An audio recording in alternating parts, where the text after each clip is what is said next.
So this particular page is actually in a category. So let's say, for example, if I were to go around onto properties under post, you can see that I got categories right here. Right now it's in uncategorized section. So if I were to go around over here and click on, let's say, for example, add a block. So I'm just going to click on the plus button and type in categorize right here, just like this, the categories right here. Then I can click on categories, and then you can see that this particular page is uncategorized, and that is why you see it. Let me just go ahead and move it to the top right here.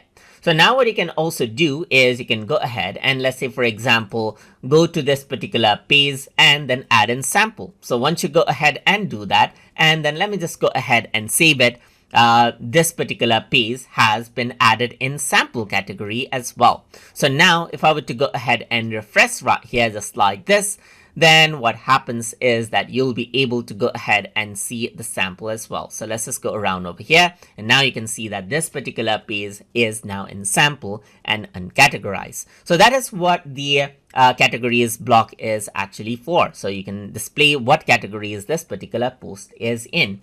So apart from that, you can also go ahead and change around the text shape right here, just like this, the text color right here, just like this. You can go ahead and change around the background color and change around the size right like this as well. You can also go ahead, change around the pattern, the margin right here, just like this, and change around the border like this as well. So apart from that, you can also go ahead and change around the radius, and then let's say, for example, change it out into default or pill saved categories right here, just like this.